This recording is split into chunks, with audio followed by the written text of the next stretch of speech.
Hola chicos, buenos días. Como saben, me encuentro en la expedición, hoy día no los puedo acompañar. Em, por eso les dejo esta grabación para que podamos seguir trabajando el contenido que nos corresponde y no seguir perdiendo tiempo. La idea es que en esta clase vamos a comenzar a trabajar el tema de el ciclo de vida de una célula. Vamos a entender cuáles son las etapas por las cuales ella va pasando durante su vida. Y ya a la vuelta vamos a completar este trabajo con el desarrollo de lo que ustedes conocen como división celular. En primer lugar, pedirles de favor que, como en esta oportunidad no les voy a poder responder sus consultas, no les voy a poder responder dudas, anoten cualquier pregunta que tengan o cualquier concepto que les genere duda, destáquelo, anote, subráyelo, escriba su pregunta en alguna parte de la hojita de su apunte, cosa que la próxima clase, cuando podamos trabajar nuevamente, estemos juntos, me pueda hacer cargo de aclarar las dudas que quedaron de hoy día. Voy a tratar de hacer esta explicación lo más simple que pueda. No pretendo extenderme demasiado. Y eso, por favor, tomen apuntes y anoten las dudas que les vayan surgiendo. Bien, yo voy a salir de pantalla y les muestro lo que hoy día nos corresponde trabajar. Les recuerdo, jóvenes, que estos apuntes deben tenerlo en su cuaderno. Anoten la fecha, por favor. El título de hoy es ciclo celular, está puesto aquí en esta primera diapositiva. Este material usted lo tiene en Teams, está disponible en los archivos de Teams. El objetivo de hoy día es diferenciar las etapas de la vida de una célula.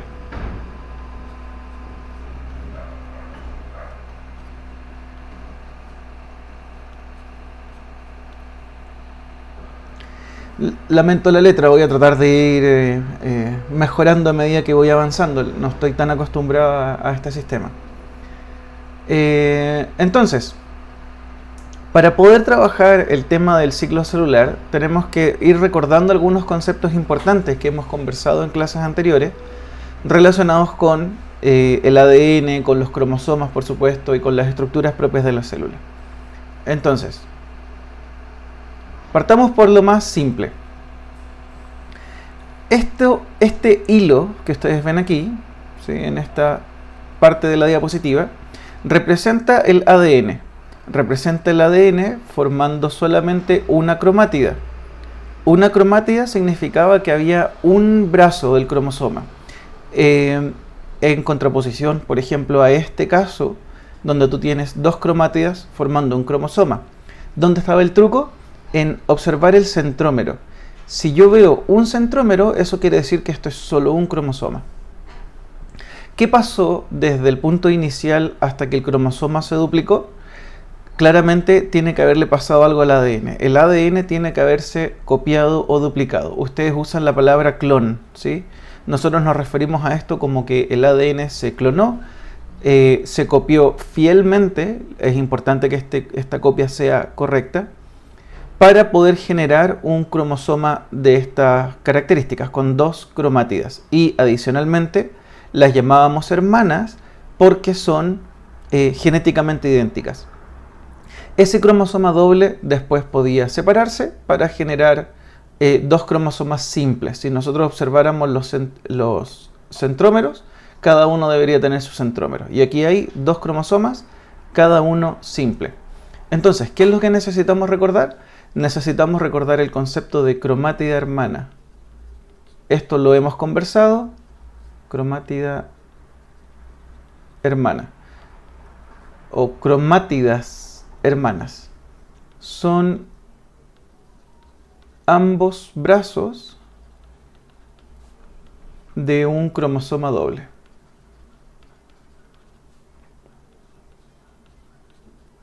¿Por qué aquí al inicio se nos muestra el cromosoma como estirado y después se compacta para generar la típica estructura que todos nosotros conocemos? Porque piensan que para poder copiar el ADN tengo que ser capaz de leerlo, leer cada segmento, cada trozo de información para poder generar su copia. Por eso aquí el ADN se nos muestra estirado. Y una vez que el ADN se ha compactado formando cromosomas, este ADN ya lo consideramos inactivo, no puede ser leído, no se utiliza. Por eso aparece en la primera parte estirado y a continuación aparece comprimido. Bien, concepto de cromátida hermana, entonces, no olvidar, son ambos brazos de un cromosoma doble. Son clones. Súper importante. Si ustedes van necesitando colocar pausa en algún momento para tomar apunte, por favor háganlo. Yo voy a ir avanzando a los siguientes contenidos. Acá tenemos entonces la imagen real. Esto de aquí es una fotografía de un cromosoma. Claramente podemos observar los dos brazos. Dos brazos, ambos clones como ya mencionamos, ¿cierto? Y para eso se parte de un cromosoma simple que debe estar estirado para poder clonar esa información genética y que después este cromosoma doble pueda separarse. Ok, ¿qué vamos a agregar ahora?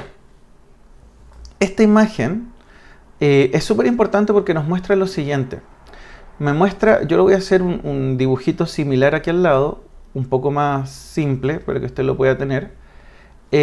Nos muestra un cromosoma duplicado, me muestra su centrómero. Sabemos que el centrómero es la región, es la zona media que une los brazos. Entonces, este es el centrómero. Pero también nos muestra dos estructuras muy relevantes que están aquí, que están en ambos lados del centrómero y que su nombre es cinetocoro. Ese cinetocoro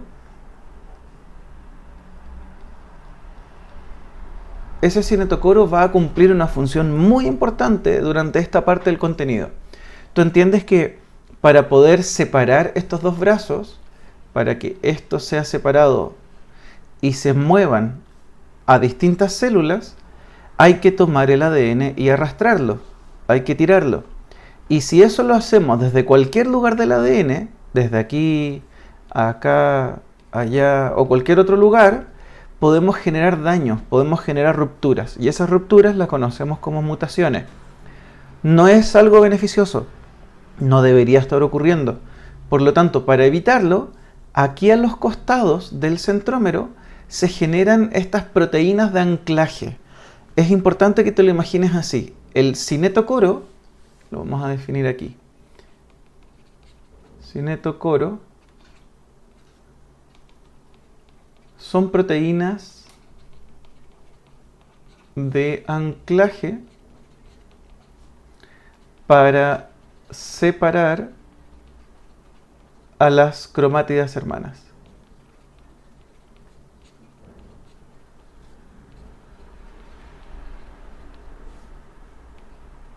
Entonces, desde estos sectores se van a lanzar proteínas de los dos lados y vamos a ir arrastrando cada brazo en la dirección correcta.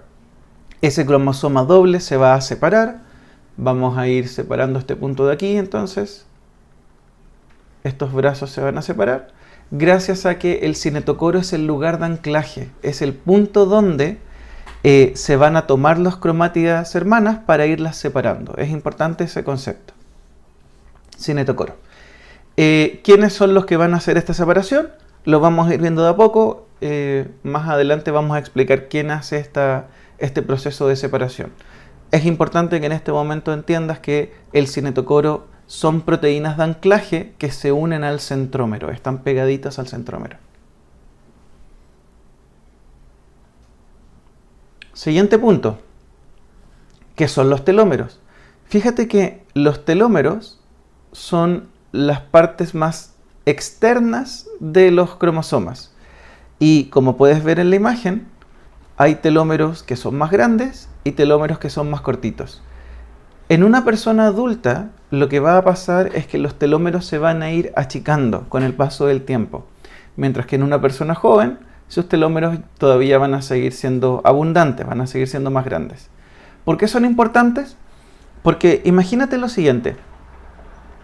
Si yo te dijera que una célula, para poder dividirse, necesita simplemente tener recursos apropiados, nutrientes.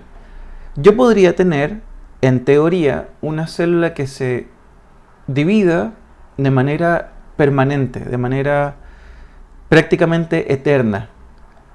Tú podrías tener a la célula creciendo, dividiéndose, creciendo, dividiéndose, creciendo, dividiéndose, dado que el ADN se va copiando, ¿cierto?, en cada uno de esos procesos y se generan clones. Eso es en la práctica. En la teoría. En la práctica, lo que va a ocurrir es que con el paso del tiempo, estos telómeros, que son las partes externas del cromosoma, se van a ir reduciendo en tamaño. Van a ir siendo cada vez más pequeñas. Es como que se fueran gastando de una división a la siguiente. ¿Y cuál es su propósito? Proteger a todos los genes que se encuentran en los brazos del cromosoma. Aquí vamos a encontrar genes, aquí también vamos a encontrar genes, y mientras los telómeros estén presentes para irse desgastando, los genes no se van a dañar. ¿Qué es lo que va a pasar en una célula muy vieja? En una célula vieja, en una célula de una persona mayor, van a haber telómeros cada vez más pequeñitos. Entonces tienes que imaginarte que esto se va gastando, gastando, gastando, gastando, gastando, y vamos a empezar a gastar partes de los genes que están en ese cromosoma. Y por lo tanto, ¿qué va a pasar con esta persona adulto mayor? Sus células empiezan a funcionar de mala manera, empiezan a tener problemas de funcionamiento, problemas de metabolismo, asociados a los problemas de salud que una persona mayor tiene.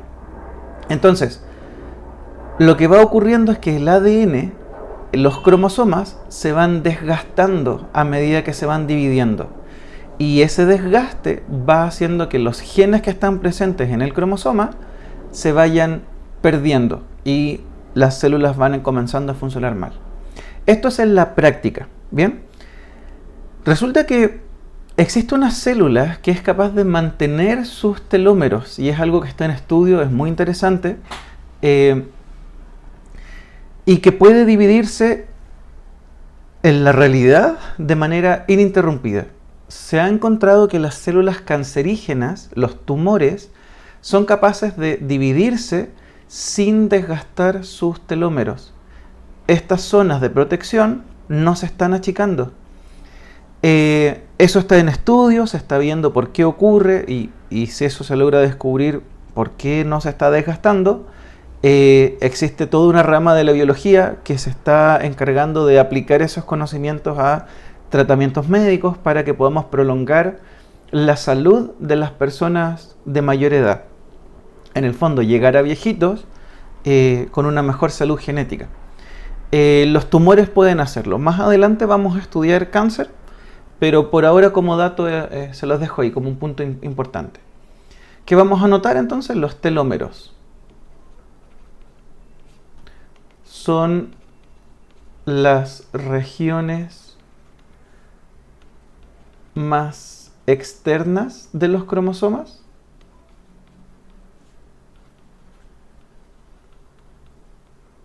Y se van desgastando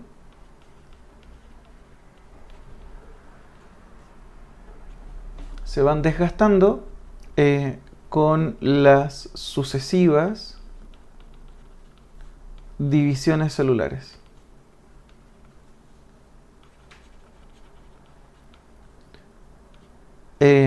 Protegiendo así los genes que se encuentran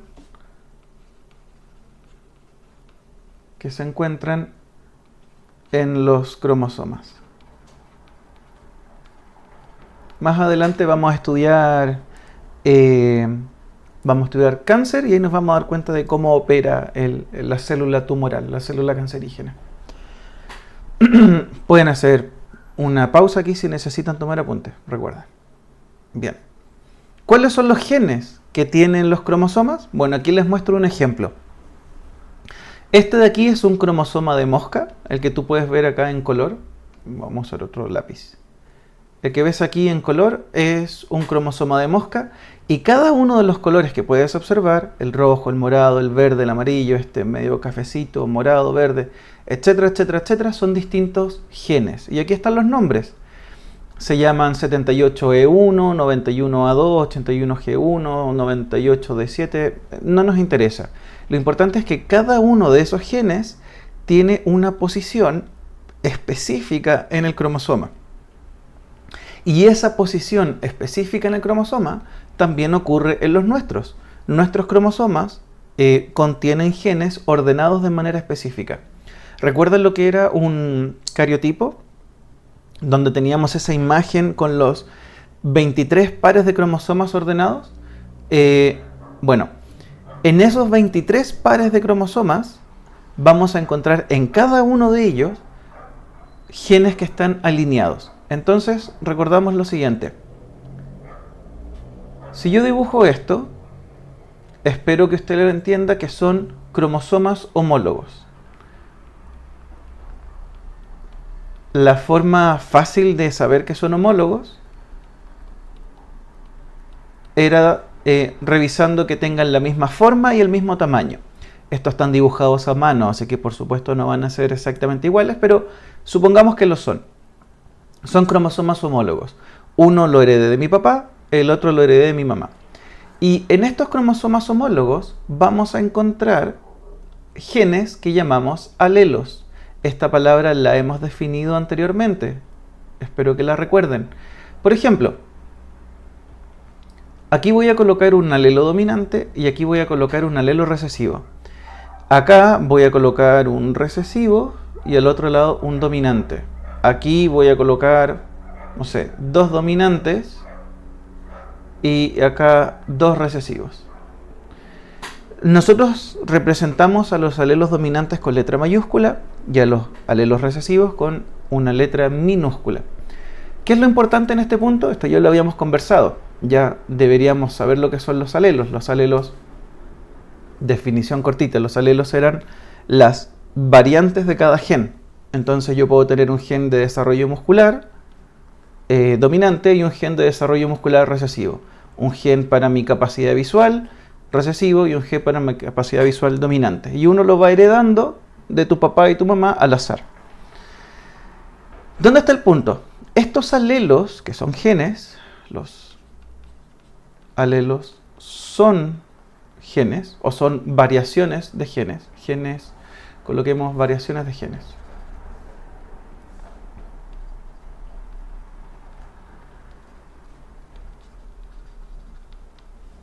Estos alelos se ubican dentro de los cromosomas homólogos siguiendo un orden. Si yo me fijo solo en un cromosoma, lo voy a llamar locus. Locus es la ubicación del alelo en un cromosoma. Eso es locus. Pero vamos a llamarlo loci a la ubicación de ambos. Aquí es un poco contradictorio porque la letra S, que normalmente lo asociamos con el plural, aquí se refiere a un alelo, del alelo. En cambio, el loci es a la ubicación de ambos alelos en el par homólogo.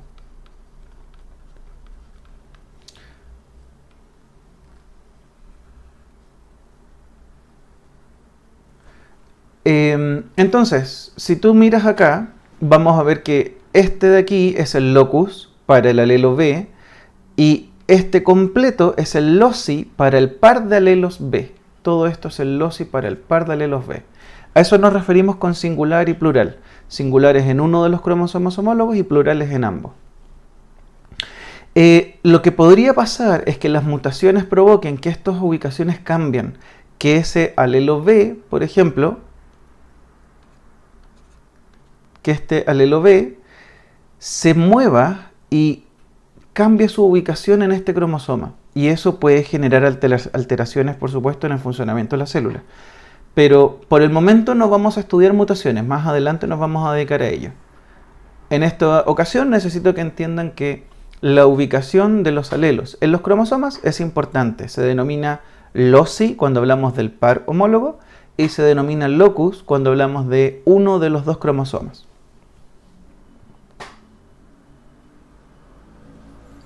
Un pequeño esquema aclaratorio. Cuando nosotros estamos hablando del par homólogo, ellos pueden tener alelos distintos, por supuesto que sí, pero siguen siendo alelos. Si este gen representa color de ojos, este otro gen también representa color de ojos. Son la misma característica. Lo único que pasa es que si uno es dominante y el otro es recesivo, uno de ellos va a dominar al otro. En el caso del color de ojos, típicamente los tonos oscuros dominan sobre los claros. Entonces, eso son genes alelos.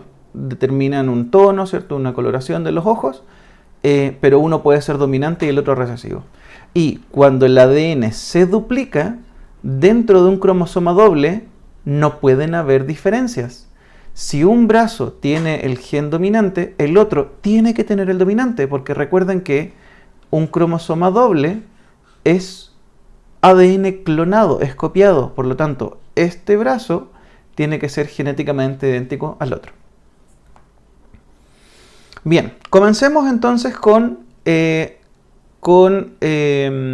ciclo celular. Voy a dejarles esa imagen, voy a dejar aquí un trocito de esa imagen y yo voy a hacer este mismo diagrama desarrollado un poquitito más aquí al lado. De hecho, no, lo vamos a hacer aquí completo. Bueno, acá es suficiente. De aquí tú tienes que entender que el ciclo celular está referido a cualquier célula, en cualquier parte de tu cuerpo. Si tú imaginas tu brazo,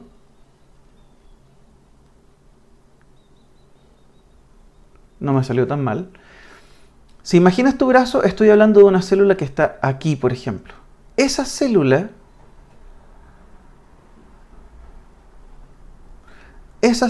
que está aquí viviendo, que tiene su núcleo, su retículo endoplasmático, su aparato de Golgi, las mitocondrias por ahí, ¿cierto? Etcétera, y muchas otras cosas, va a tener un proceso de vida, un ciclo de vida. Y ese ciclo de vida se va a llevar a cabo de diferentes maneras. Yo me voy a referir en algunas ocasiones a que esta célula se mueve por el ciclo. Y lo primero que tienes que tener claro es que no me refiero a que realmente se mueva. Esa célula está aquí, en esta zona del brazo, y de ahí no se va a mover. Ese es su punto. Ahí nació y ahí va a morir. No es que se movilice, pero las cosas que le van a ir ocurriendo van a ser las que van cambiando. Entonces yo podría mencionar que esta célula se mueve de un punto del ciclo al siguiente, pero por favor, insisto, no significa que realmente se esté movilizando desde su lugar. Está siempre en ese punto. Aquí nació y ahí va a morir. Ok, habiendo dicho eso, este es el esquemita que vamos a necesitar de ciclo celular. Existe una mayor parte del ciclo que se representa con... es una especie de círculo, por si acaso. La mayor parte de este círculo se va a denominar interfase. Y la parte más pequeña del círculo se denomina división celular.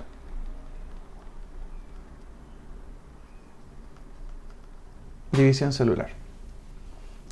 Quiere decir que la mayor parte del tiempo las células se encuentran en interfase y la menor parte del tiempo las células se encuentran realizando su división.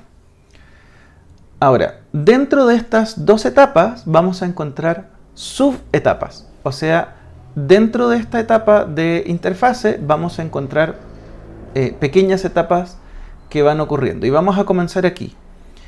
La primera etapa de la interfase se va a llamar G1. Aquí voy a ir anotando lo que significa. G1 significa etapa de crecimiento 1. Se refiere a growth, viene del inglés. La etapa de crecimiento 1 es la primera etapa que la célula tiene que desarrollar para volver a ser normal. Tú tienes que imaginarte lo siguiente. Acá en la división celular aparecieron 2 células desde una. Entonces, ¿una célula de mayor tamaño dio origen a 2 más pequeñas? Eso es así, eso es la división. Una célula se parte por la mitad. Por lo tanto, las células hijas son más pequeñas que las células madre. Eso significa que tienen que pasar por una primera etapa de crecimiento. En esta primera etapa de crecimiento es súper simple. La célula lo que hace es aumentar su tamaño. Y para aumentar su tamaño se tienen que fabricar. Entonces, se fabrican nutrientes. Para aumentar... Oh, qué raro quedó eso. Para aumentar su tamaño, la célula fabrica nutrientes. Fabrica biomoléculas. Coloquemos biomoléculas. Fabrica biomoléculas. Y espero que ustedes las recuerden. Fabrica lípidos, fabrica carbohidratos, fabrica proteínas y muchas otras más. Pero estas son las fundamentales. Esta es etapa G1, crecimiento. De estas etapas, ¿cuál creen ustedes que es la más importante? ¿Serán los lípidos, las grasitas? ¿Serán los carbohidratos o los azúcares? ¿O serán las proteínas? Si dijiste proteínas, tienes toda la razón. Las proteínas son absolutamente las biomoléculas más importantes para la célula. ¿Por qué? Esto lo hemos mencionado, espero que lo recuerden. ¿Se acuerdan que el código genético, la información genética, el ADN, solamente contiene información para fabricar proteínas? Esa es toda la información que contiene. Y que son esas proteínas las que se encargan de controlar el metabolismo. Quiere decir que cuando esta célula tenga las proteínas apropiadas, va a poder recuperar su metabolismo normal. Estas son absolutamente las biomoléculas más importantes. ¿Y por qué eso es relevante en este punto? Porque acá la célula en la etapa G1, cuando esté llegando al final de G1, va a tener una decisión que tomar. Aquí tiene la decisión de salir del ciclo a una etapa llamada G0 o continuar dentro del ciclo en una etapa llamada S. ¿De qué depende esta decisión? De lo que el tejido necesite. Imagínate que estamos hablando de la mano, ¿cierto? Este me quedó peorcito, pero la idea es esa. Esto es una mano, aquí está la célula. Si esa célula se divide, puede ser que sea todo lo que necesita hacer y ahora vuelve a formar parte de la piel. Pero tal vez esa zona sufrió daño.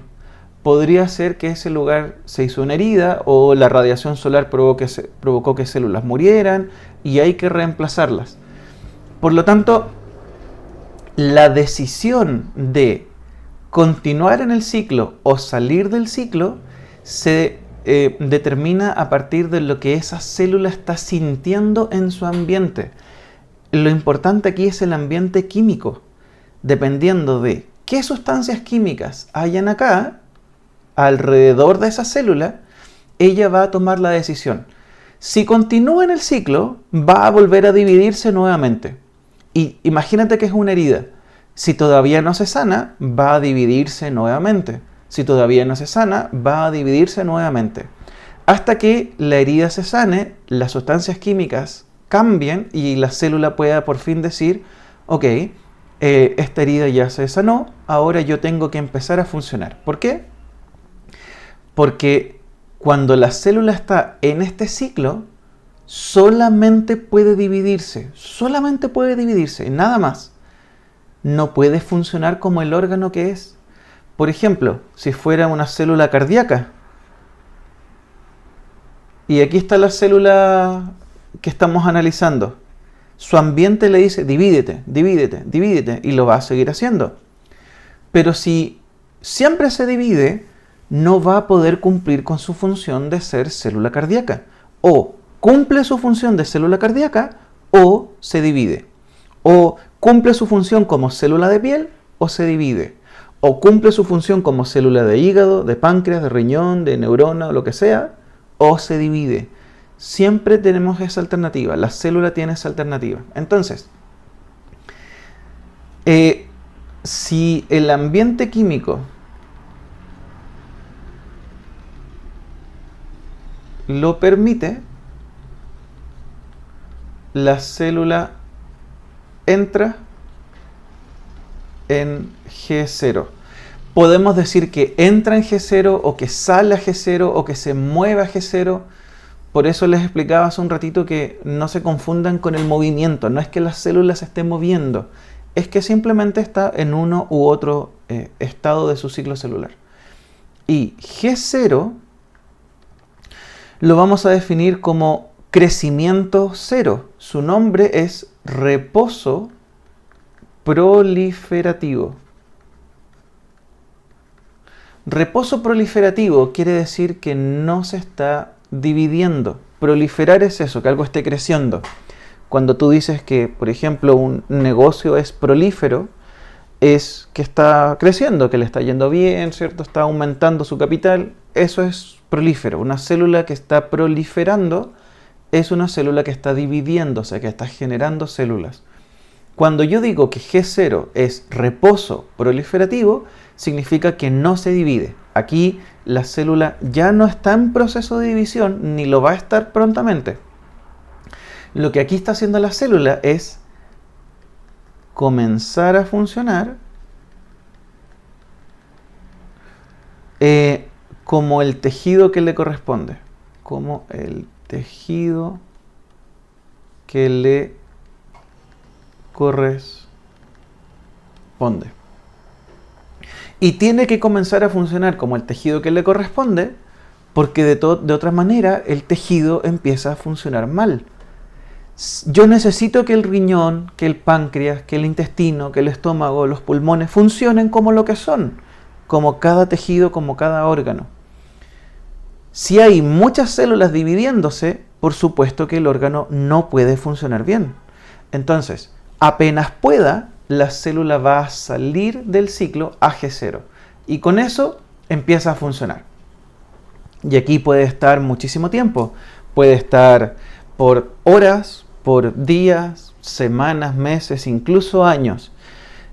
Imagínate lo siguiente, una célula de estómago está expuesta al ácido clorhídrico estomacal, ¿cierto? Al jugo gástrico.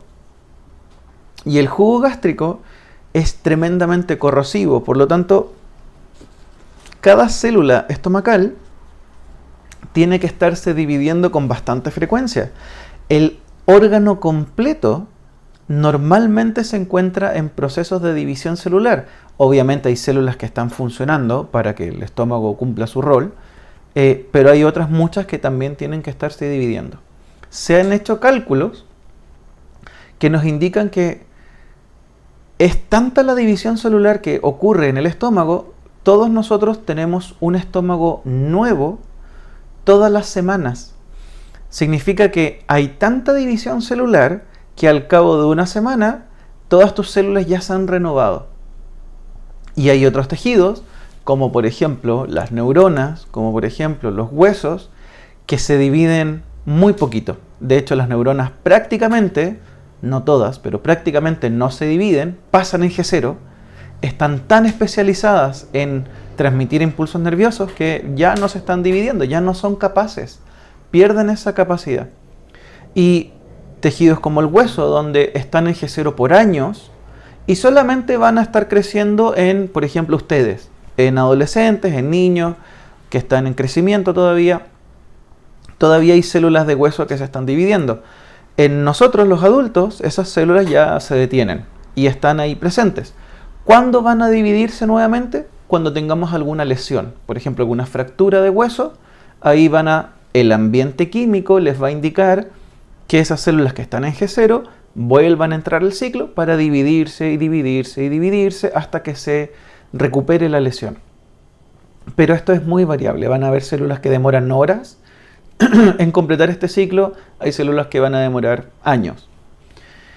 Bien, eso es reposo proliferativo. Espero que entiendan que la célula está reposando de la división, pero no de su función. Aquí tiene que funcionar como lo que es, y para poder funcionar como lo que es, necesita de las proteínas que construyó en G1, ¿sí?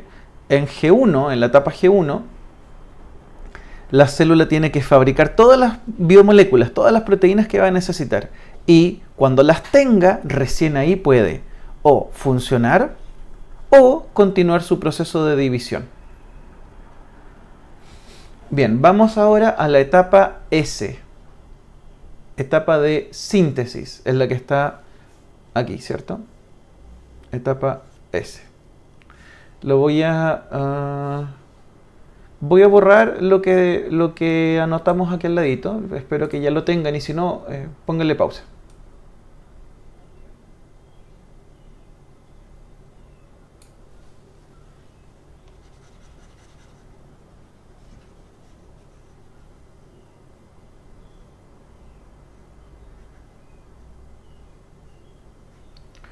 En la etapa S, se llama S por la palabra síntesis. ¿Han escuchado esa palabra? Yo sé que muchos de ustedes la relacionan con hacer, por ejemplo, no sé, un resumen, ponte tú, como algo abreviado, algo sintetizado.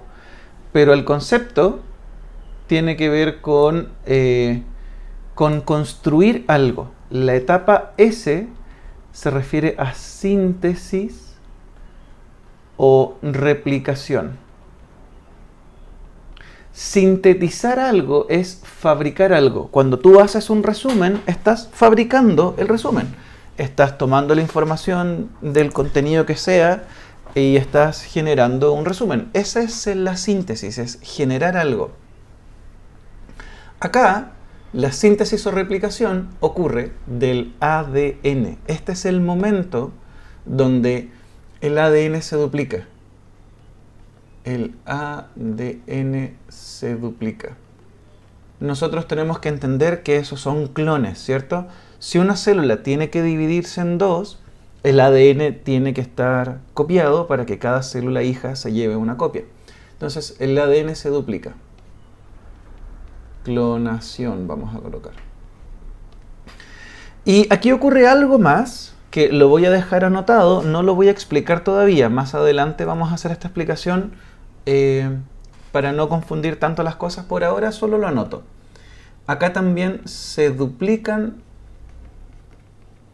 los centriolos. ¿Qué son los centriolos? Un poquito más adelante lo vamos a aclarar. Una vez que este proceso ha terminado, viene una segunda etapa de crecimiento que vamos a llamar G2. G2, como podrán imaginarse, viene de crecimiento 2 o growth 2. Crecimiento 2.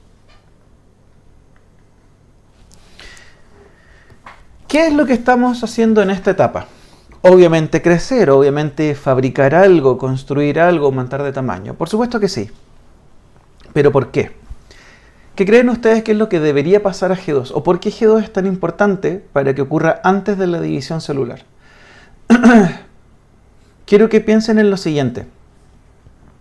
Para que el ADN se clone, se copie, ¿debe estar compactado o descompactado?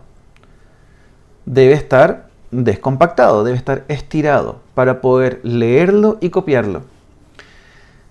Cuando la célula se divida, cuando estemos acá abajo en la división celular, ¿el ADN debe estar compactado o descompactado?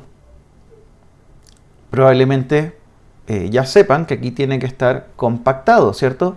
Es mucho más fácil separar cromosomas que ya están bien compactados a separar moléculas gigantescamente enormes de ADN. Es más fácil cuando está compactado. Entonces la división se necesita compactado. ¿Dónde está el tema? Cuando el ADN está compactado, ¿podía leerse? Sabemos que no. Por lo tanto, si la célula acá en división celular necesitara algo, necesitara modificar algo, generar algo, construir algo, ¿va a poder utilizar su ADN? No, ¿cierto? Porque su ADN ya está compactado. ¿Qué le va a pasar a una célula que empieza la división y en algún momento se le acaba la energía? Se le agotó el ATP. Necesitaba una proteína y no la tiene. ¿Qué le ocurrirá a esa célula? ¿Podrá hacer algo? La respuesta es, a esa célula solamente le queda morir. No tiene ninguna otra posibilidad. Solamente le queda morir porque su ADN está todo completamente compactado, no puede leerse. Por lo tanto, ¿es importante la etapa 2 de crecimiento? Totalmente. Y es muy, muy, muy importante porque aquí se va a fabricar todo lo que la célula necesite para la división. Acá la célula, por supuesto, crece, aumenta de tamaño, fabrica biomoléculas, esto es evidente, fabrica biomoléculas y acumula ATP. Espero que recuerden que el ATP es la energía química. Esa energía es la que se va a utilizar más adelante durante la división celular. Entonces, cuando todo eso esté listo, cuando la célula tenga el tamaño apropiado, cuando tenga las biomoléculas necesarias, ¿cuáles son las más importantes? Ya lo sabemos. Las proteínas, ¿cierto? Las proteínas son las que hacen la separación del ADN, las que hacen todo el proceso de división. Por lo tanto, hay que tenerlas listas. Y por supuesto, después de acumular ATP, recién ahí la célula va a comenzar su proceso de división. Y esta división también está separada en dos subetapas. La más famosa de todas, que ustedes probablemente conocen, se llama mitosis, pero también existe una llamada citocinesis. Entonces, la división celular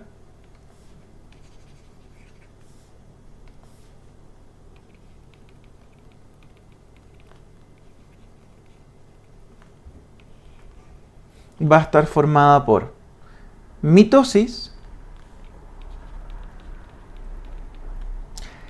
que la vamos a definir solo, voy a moverme un poquito acá, la vamos a definir únicamente como la división del núcleo, y la citocinesis, que se va a definir como la división del citoplasma. Ok, esto es relevante. Sus compañeros de cuarto medio que están preparándose para rendir su prueba PAES están enfrentados a este tipo de preguntas constantemente. Y aquí hay preguntas que son un poco tramposas y que ustedes tienen que estar atentos para poder responder apropiadamente. Por ejemplo, por cultura general se conoce el concepto de mitosis. Ese es un concepto bastante ampliamente utilizado o conocido. Y se suele relacionar con la división celular. Y es correcto, se relaciona con la división celular. Pero si yo les pregunto, ¿las células se dividen por mitosis? La respuesta inmediatamente debería ser no. Las células no se dividen por mitosis. Si yo aquí tengo una célula común y corriente, con su núcleo, con su retículo endoplasmático, aparato de Golgi, etcétera, etcétera, etcétera, y ocurre solamente mitosis, lo que va a pasar es esto. Voy a tener una célula con dos núcleos. Ahí tenemos el retículo endoplasmático repartido, el aparato de Golgi. Ese es el resultado de la mitosis. No se dividen por mitosis. Se dividen por un proceso que incluye la mitosis, sí, pero también la división del citoplasma. Ahora, esa célula va a poder separarse en esta y, por supuesto, en una segunda célula hija. Cada una con su propio núcleo. Esa es una pregunta que suele aparecer en pruebas PAES. Te preguntan, por ejemplo, si la célula se divide por mitosis, lo cual no es correcto. El núcleo se divide por mitosis. Otra pregunta de este estilo es, por ejemplo, decir las bacterias se dividen por mitosis, y uno siempre asocia la mitosis con la división celular y dice, ok, sí, debe ser, pero recordemos que la mitosis es la división del núcleo, y también sabemos que las bacterias no tienen núcleo, son procariontes, no tienen núcleo. Por lo tanto, las bacterias no tienen mitosis.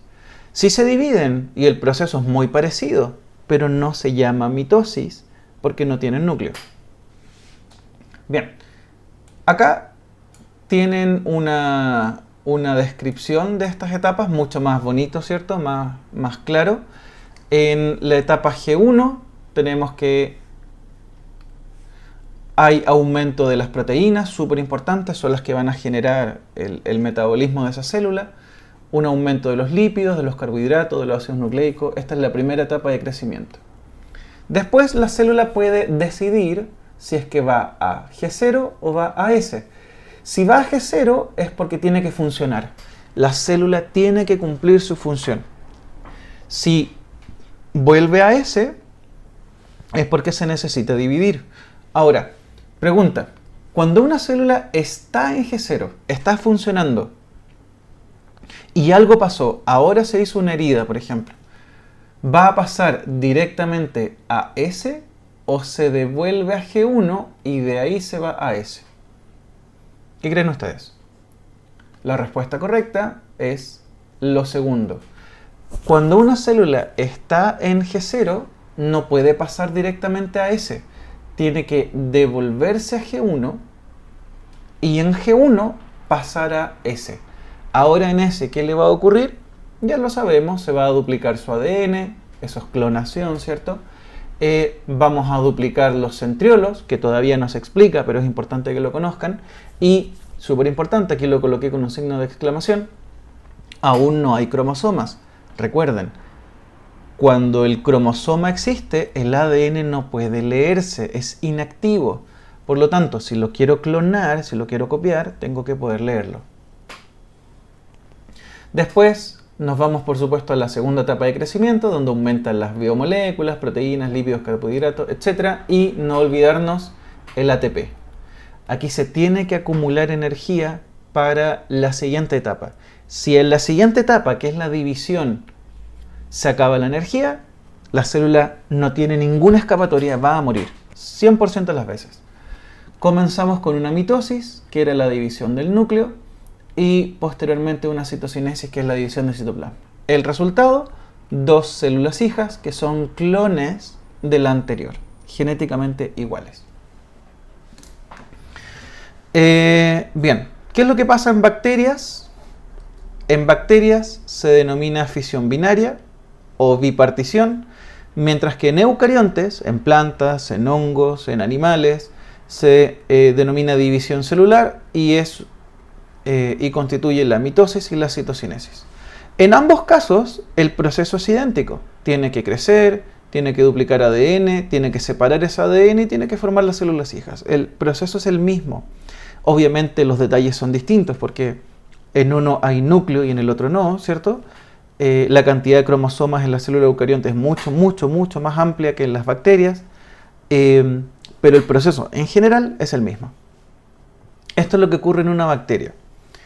Fisión binaria o bipartición. Usted va a tener que esta es la bacteria, tenemos un solo cromosoma, este es un cromosoma. Nosotros, recuerden, en la especie humana tenemos 46 cromosomas. Pequeño paréntesis. La cantidad de cromosomas no se relaciona realmente con la evolución de una especie o la inteligencia o la capacidad de la especie.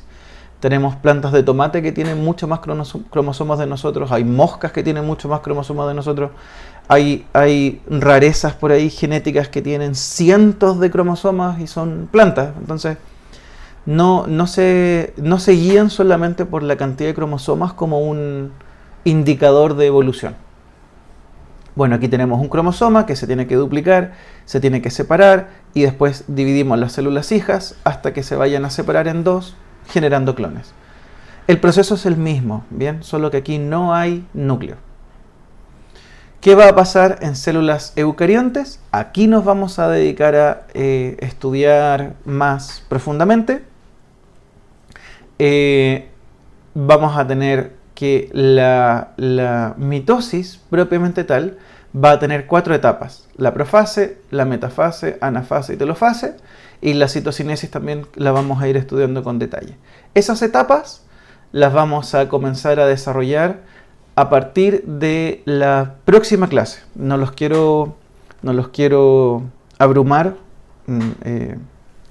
en esta primera clase. Esta es una clase donde ustedes van a desarrollar el tema del ciclo celular, y la próxima clase, nos vamos a dedicar a estudiar qué es lo que ocurre en la mitosis, cómo va ocurriendo paso a paso. Bien, ¿qué les quiero pedir entonces para esta última parte? Si es que les queda tiempo disponible, no, desconozco cuánto tuvieron que pausar esta grabación, así que después me cuentan cómo les fue. Les quiero pedir una pequeña actividad, es muy cortito. Lo puedes realizar individualmente, lo puedes realizar con algún compañero en dupla. Lo importante es que cada uno debe tenerlo. Bien, esto va a ser revisado en noviembre. Recuerden que vamos a tener en noviembre la revisión de apuntes. Es importante que tengas lo que hemos ido trabajando durante esta clase, y esta actividad también debería estar en tu cuaderno. Te quiero pedir lo siguiente. En esta actividad tú vas a responder la siguiente pregunta.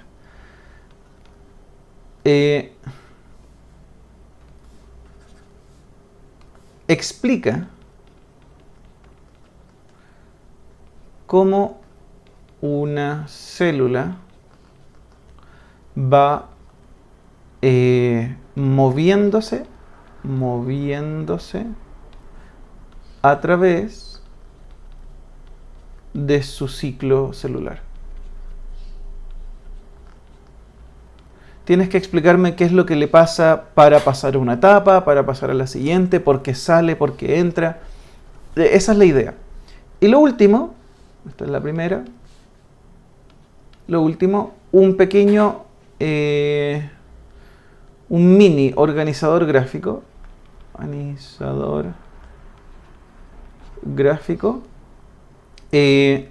sobre ciclo celular.